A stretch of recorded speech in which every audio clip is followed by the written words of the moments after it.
You're listening to the Podcast Detroit Network. Visit www.podcastdetroit.com for more information. On this episode of the Motor City Hypnotist Podcast, I'm going to talk about empowering your mind for success. If you watched our last couple of episodes, we had a special guest in, Don Ferguson, who left corporate America to start his own tequila company. It's a bit of an inspirational story, and we're going to be following up on that so that you can set yourself up for success. And as usual, I'm going to be giving the listeners a free hypnosis guide. Stay tuned. Get ready for the Motor City Hypnotist, David R. Wright, originating from the suburbs of Detroit, Michigan. He has hypnotized thousands of people from all over the United States. David R. Wright has been featured on news outlets all across the country and is the clinical director of an outpatient mental health and hypnosis clinic located just south of Detroit, where he helps people daily using the power of hypnosis.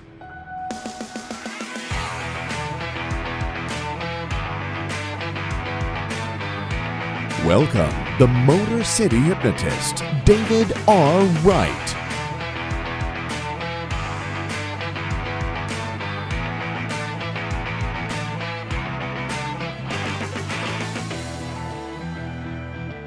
What is going on, people? It is David Wright. I am back with another episode of the Motor City Hypnotist Podcast. Thanks for joining me. We are here at the Podcast Detroit Northville Studios. With me today is Jamie, which is kind of a... Yeah, awesome. Matt's probably out just having fun, doing something. Oh, good for him. Good for him. So yeah, Jamie is with me, and we are going to be talking today about empowering your mind for success. But before we get into that, let me tell you where you can find me. My website is motorcityhypnotist.com. On there you can find the page for the podcast with all of the episodes.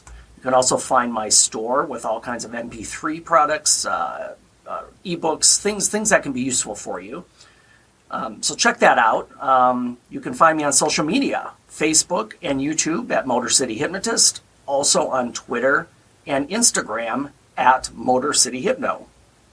And also, if you would like to contribute financially to the show, you can find me on Patreon. For those of you who don't know, I know I've explained this in the past, but Patreon is a site for creators, and you can kind of give donations and get cool stuff. Like for those of you watching live, you can see this coffee mug. And t-shirts, yeah, it's fancy, yes. And again, minimal contributions, but it helps us to, keep the show going and give you the content that you enjoy. So check that out if you would be so inclined. And as usual, on every episode, I'm giving away my free hypnosis guide. That is an MP3 that I've written. Not MP3. I'm stuck on the recordings. Yeah, it's crazy. Ebooks and a PDF. The PDF is the free hypnosis guide that I wrote that you can pick up absolutely free. And also, I know that the last few podcast episodes, I'm also giving away a free hypnosis for insomnia MP3 recording. And I will have that link in the show notes as well. So pick those up. I think that's something that may be able to be helpful to you, especially if you are having issues sleeping. That would be a great one to take a look at. Yes. Well, sure. I mean, and I always feel like, we do a show, we're trying to help people, and I want to give them tools that they can enjoy. And the other thing it does for me, it helps me to connect with my audience. So, yeah, if you pick one of those up, and again, being totally transparent, you'll have to put it in your email. But again, I don't give away emails. I don't share those with anybody, that you won't be spammed, but it just helps me connect with you, and then you get information from me regarding other things that may be helpful. So it's a win-win. This episode of the Motor City Hypnotist Podcast is brought to you by Banner Season. Online marketing is saturated, and people rarely open their emails. Are you in sales, or does your business market to customers? How do you connect with family, friends, and clients? Banner Season takes your marketing into the real world by delivering kindness and thoughtfulness directly to your clients physically. Imagine the excitement of your family, friends, and customers as they receive personalized cards and gifts in their mailboxes. Go to bannerseason.com/fantastic and begin today to express kindness and make connections with others. Again, that's bannerseason.com/fantastic. And again, as a disclaimer, I'm an affiliate for that. It doesn't affect you as far as cost, but just so you know, I do get a little bit from that since I'm promoting it. So yeah, take a look there. It's a really a cool program. If you want to set up your whole year as far as birthdays and anniversaries and special dates, you can do that, and it's just done automatically for you, which for some of us who might not be on top of the organization thing, could be very helpful for you. So yeah, check that out. So we're going to talk about empowering your mind, but first, it is our winner of the week time.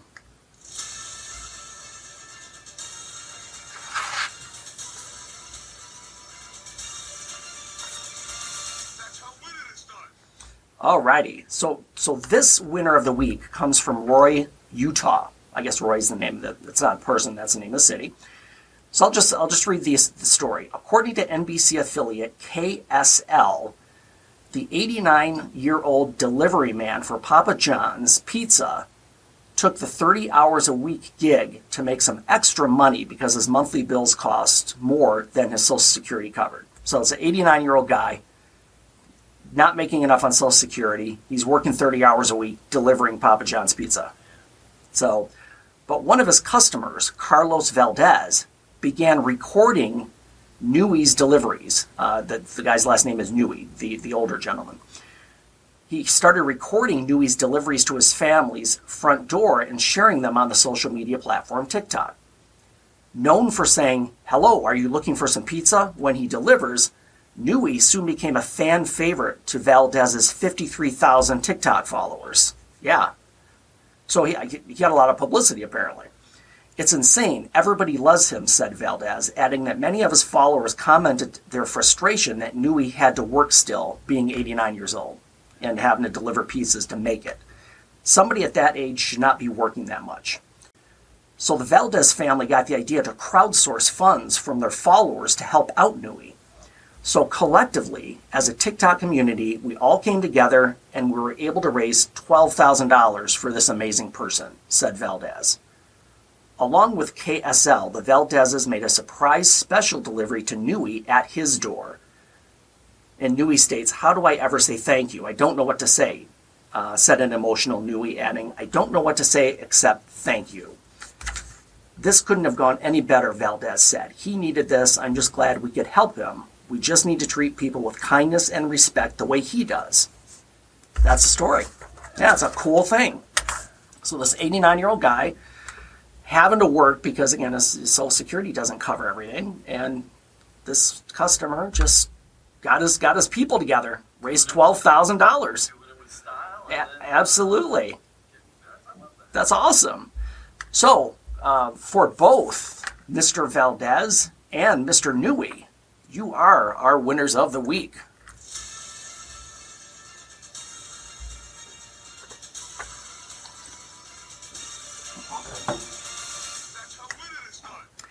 Yes, it is. That is how winning is done.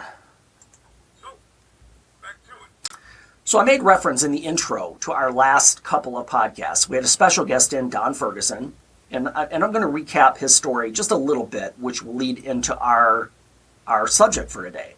And the subject is empower your mind for success. So we had Don Ferguson in. He was a divisional vice president at a major corporation in the Detroit area, making six figures a year, by the way. And if you want to hear that interview, it's the last two podcasts before this one. We had a part one and a part two because we had him in for an hour. And since the show's a half hour, we wanted him for 2 episodes, of course. So he just told us the story about how he just was overwhelmed with corporate life and responsibilities and just feeling like that his potential was capped, let's say. He ended up quitting that job and starting a tequila company, which has been going now for about 3 years. And if you guys want to look that up, it's in the show notes from the past 2 episodes, but it's anteiltequila.com. And I will put the link to his website in here as well. But what we did during that conversation is we were talking about people being stuck. People being stuck in a job that's just not enjoyable for them. And the reason people are stuck is because they're attached, one, to money, which I get. You have to make money to make to take care of yourself and your family and make your house payments and things like that. And along with that, you get, usually with most jobs, you get benefits of some type and medical insurance and sometimes 401k. And all of those things are great attractions for a job. But if you hate what you do emotionally and mentally, it's just going to wear you down. I mean, it's just, you're just not going to be able to keep that up indefinitely before it has its toll on you. It's going to have a toll on you. So what we're going to talk about today is following up on that I guess I would call it a change in mindset. Because Don had a change in mindset. He just decided, I don't want to work for anybody anymore where I don't have security. I could be fired at any point, and I need to take control of my own destiny. And that's really what he did. And I encourage listeners, the last podcast episode, to write down 5 things that you're passionate about. So I'm going to follow up on that. Those of you who didn't listen last time, you can kind of follow along right now with that. 5 things that you're really passionate about. And it could be something as simple, and we used these examples last time. It could be something as simple as, I don't know, scrapbooking or gardening, or it could be anything like that you're passionate about. And if you wrote those 5 things down, I want you to think now, what if you could change your life and do something that you're passionate about to make a living? Now, most people think, oh, there's no way I can do that. I mean, let's say you love gardening. Your question would be, well, how am I going to make that a living? How can I make a living doing that? The great thing is, nowadays, we have the internet. And for those of you who don't know, on Facebook alone, a social platform, there are 2 billion unique monthly users on Facebook every month. 2 billion people. It's insane. It's insane. So think about that. 2 billion people just on that platform alone. And I'm not even going into YouTube or LinkedIn or Instagram or Snapchat. I mean, there's so many of them out there. So think about it. If you could do something online, let's just do a hypothetical here. Your passion is gardening. What if you did something where you recorded videos that shows how to garden? That shows people specific things as far as gardening goes. And I know the first reaction when I say that, most of the time, the reaction is, well, I can't do that. And that's the belief system that you have in your mind. Most people look at something that they could do, and they're held back by their beliefs. So what we're going to start out with and follow up with is your belief system. Your beliefs impact your successes and failures, no whichever way it goes, whether you're successful or you're not successful. It all comes from your beliefs. And sometimes it's difficult to look at yourself objectively and really take an honest inventory about what your beliefs are. I'm going to give you an example on one of my, and I may have used this before, but I'm going to use it again because I love it. I don't know, Jamie, if you know who Darren Brown is. He's many things, but he's a hypnotist, a mentalist, a magician, and a motivational speaker. So he's got a couple specials on Netflix. One of these specials, it's called Miracle. So what he does is he interacts with audiences, and he uses some hypnosis, he uses some mentalism, he uses, I'm not going to say magician so much, but there is sleight of hand in some things. But he gives this theory on a belief system, and I'm going to read it, and just bear with me on this, because this is the best summary I've heard on faulty belief systems. Don't tell yourself you're going to fail. That's just a story we tell ourselves. And this idea that our stories define us, in other words, it's really not events that affect us, but more our reactions to them. And then he goes on to say, this all goes back to a Roman philosopher called Epictetus. Epictetus said there are things in your life that you are in control of, and there are things in your life that you are not in control of. So if you stop trying to control or change the things that are not under your control anyway, you will of course remove any pointless frustration and anxiety from your life. So in a nutshell, he's saying the things that you can't control, why focus on them? there's nothing you can do to change those anyway. And it just saves you so much stress and anxiety. Now he goes on to say, and this is where he kind of puts it into a really powerful thing. There are only two things that you are in control of: your own thoughts and your own actions. Everything else, what other people do, what they think of you, the way they behave, you can't control any of that. So if you just stop trying to fix it or change it, if you just decide anything on that side is fine and just let it go, you just feel better. You just feel happier. In fact, he says you feel relief, like you've just put down a heavy case of bricks. So I'm going to run with that for a minute, because our belief systems are built from when we were small children. And one of the earliest beliefs that you have to change, and I'll use this as an example. Santa Claus. Kids believe in Santa Claus. Santa! Yes, you do. So as a child, you believe in Santa Claus. You believe this guy in a red suit comes to your home, leaves presents, comes down the chimney, eats your cookies and drinks your milk, goes out in a sleigh with a bunch of reindeer and flies all over the world on Christmas Eve night. Now imagine, that is a belief that you had in your childhood. Now imagine if that belief didn't change. Imagine you took that belief into adulthood. What if you went on believing that? Right. So as an adult, if you believe in Santa Claus, think of the issues that would cause. Think of just the problems you would have just having that belief system. Be very disappointed. Well, sure. Because there's no gifts. Right. Especially if you're living alone. Yeah. So the point I want to emphasize on that is that the story you tell yourself changed. Once you became aware that there was no Santa Claus, as disappointing as that can be as a child, your belief system changed. You knew now that he wasn't going to come and give you presents. You know now your parents are the ones who give you the presents. So let's widen that. What other beliefs that you have developed since childhood do you still hold on to? And I'm going to give you some examples of things that you might still do. And I want you to think honestly about these. I'm not good enough. I'm not smart enough. It reminds me of the SNL skit. What was the guy's name? Yeah. Yes. Yeah, I know. And doggone it. People like me. But listen to this list. I'm not good enough. I'm not smart enough. I cannot do what other people can do.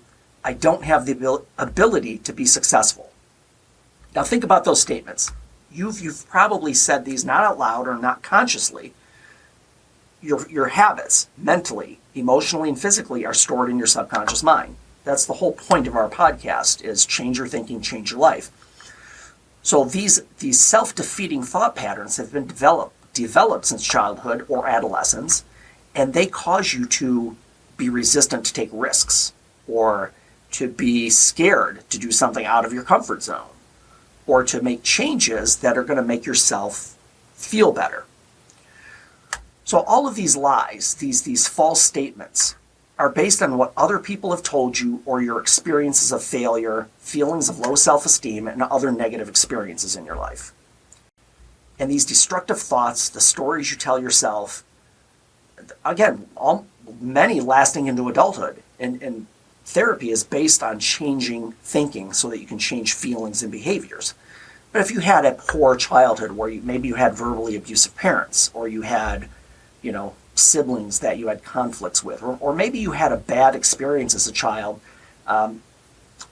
maybe you were embarrassed at school one time, and that really stuck with you, and now you're just scared to be with people because you're afraid that's going to happen again.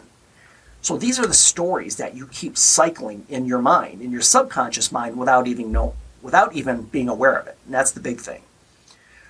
So I want, and this is going to sound silly, but I want you to think about, anytime you sit down, you're sitting on a piece of furniture, whether it be a chair, a couch, your bed, whatever it is.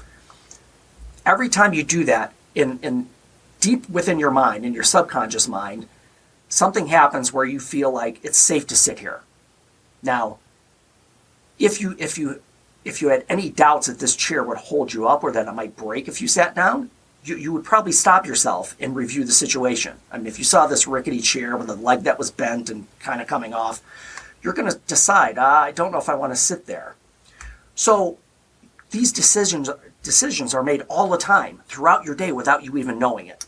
There are these snap decisions that you make that just, one, will keep you safe, but the other thing that it does is sometimes limit you from expanding your experiences. Because that snap decision that, I'm not good enough to do this, or, oh boy, that if you're in sales, maybe you have a coworker that's just killing it. They're one of the best salespeople ever. And you think then that subconscious trigger in your mind says, you know what, I'm just not good enough to do that. I don't have the ability. And that's the self-defeating story that you continue to tell yourself over and over again. So what I want to do is that beliefs are developed over time. And they're stored in your subconscious. So what I want to focus on right now is that you can change that belief system. And this is the whole process that we're going to start with as far as the whole subject matter, the overlying umbrella of this is empower your mind for success. So what prevents some people from being successful and other people's are successful? Sometimes it could be experience. Let's be honest. Sometimes maybe they've had more experience doing what they're doing. Most of the time, it's just how they think. That's the big thing that's different. So I want to challenge you right now is to start thinking about what are those negative thought patterns that you are stuck with? What are those stories, those negative stories that you tell yourself? And I go back to those statements. I'm not good enough. I'm not smart enough. I can't do what other people can do. I don't have the ability to be successful. And the more those things play over and over again, the harder it is to make change. And this is what I want to challenge you with today, and this first episode of Empower Your Mind for Success, is that you need to start to make changes. Because without change, you're doomed to continue the same behaviors and the same thought patterns and repeat that cycle over and over again. And it gets harder and harder to get out of. So let me talk about being an author of your own life. You choose what you do, you choose what you believe, again, whether you know it or not. So now you can rewrite that story. You can change it. You can change the outcome of it, how it plays out, how it makes you feel. And when you start to do that, you're developing habits in the positive rather than habits in the negative. So now I know that there are a lot of influences as far as the stories in your mind goes. Maybe troubles in your relationships, your job, your health, your weight, your appearance. All of that affects how you feel about yourself. And again, those stories play over and over again. So what I want you to do is I want you to pick one thing that you feel like, yeah, that's probably, this is a negative story that I tell myself, or a negative thought that I tell myself over and over again. And that's something that you want to focus on. So maybe, just as a couple of examples, maybe you think, oh, there's no way I can own my own business. I'm not a great business person. Or, I don't know if I can get a promotion. I don't know if I am smart enough to do that. But whatever it is, I want you to focus on that right now. And I know many of you are probably driving, possibly.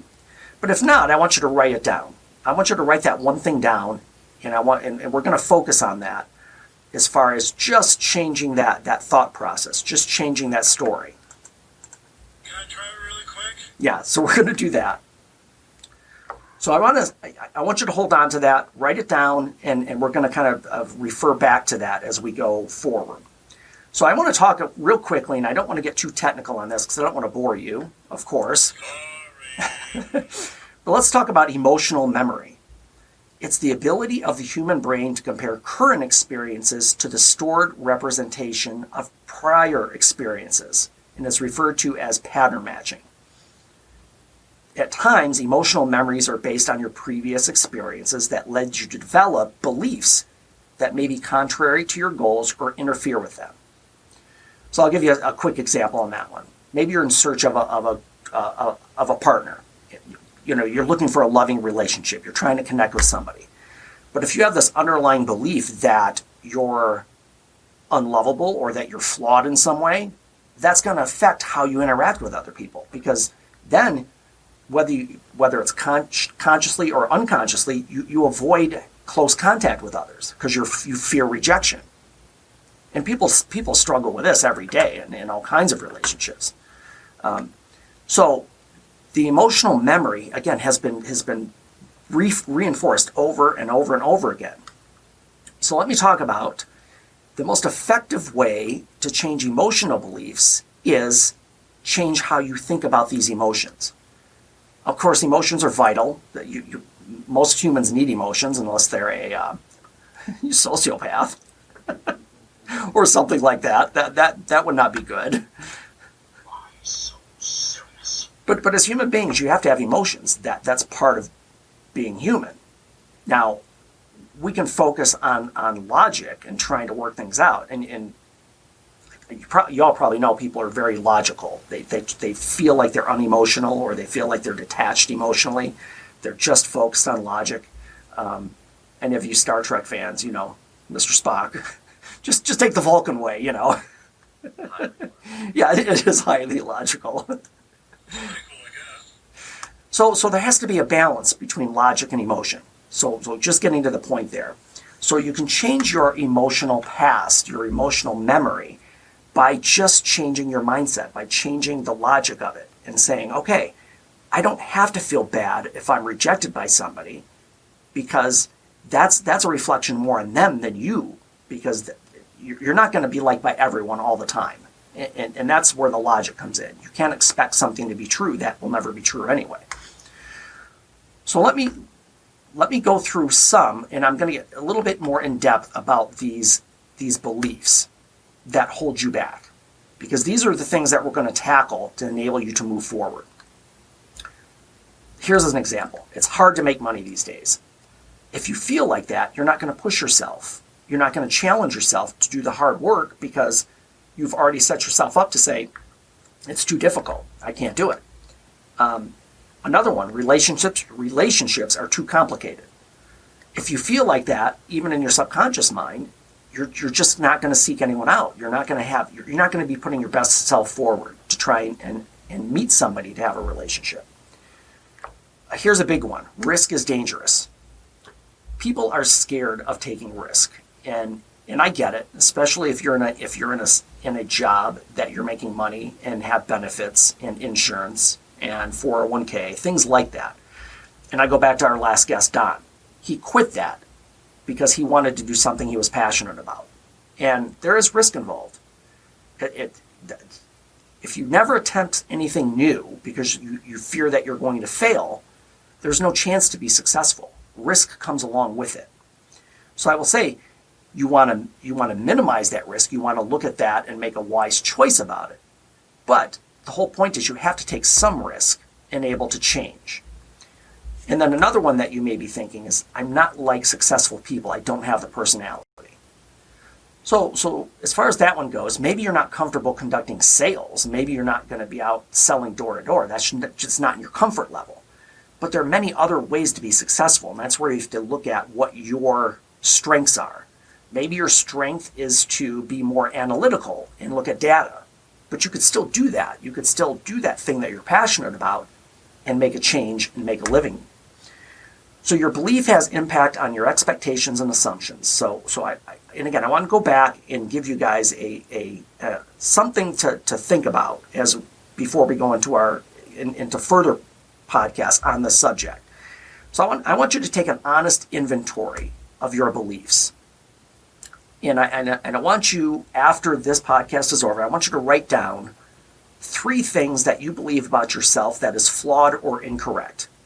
Now, that's hard to do sometimes because you have to be honest with yourself. You have to look at yourself and say, yeah, maybe I'm a little, maybe I'm a little introverted and I don't like that about myself. Or, maybe, let's go to the opposite way. Maybe I'm too much of an extrovert and people feel like I'm overbearing. So, and get feedback from other people, and honest feedback. If people are close to you, hopefully they'll tell you the truth. But sometimes it's hard to hear those things. But I want you to write down 3 things that you believe about yourself that is flawed or incorrect. And in addition to that, I want you to write down 3 things about yourself that you feel like is accurate and true. So you're going to have 2 different lists, both with 3 things on it. One of the lists is 3 things you believe about yourself that is flawed or incorrect, and 3 things you feel is accurate and true. And what we're going to do, our next podcast, is we're going to start addressing those specifically. Now, again, everybody's going to have a different list, so it's not like we can hit on everyone individually for everyone. But we're going to talk about how to address those, how to reinforce the ones that are true, and how to change the ones that are not true. And that's what we're going to start on our next episode. So join me on next episode, which will be Empower Your Mind for Success, Part 2. And this may go on, and we'll have to see where we get in that one. But this may go on to another Part 3, possibly even. So in the meantime, change your thinking, change your life, laugh hard, run fast, be kind. I'll see you next time.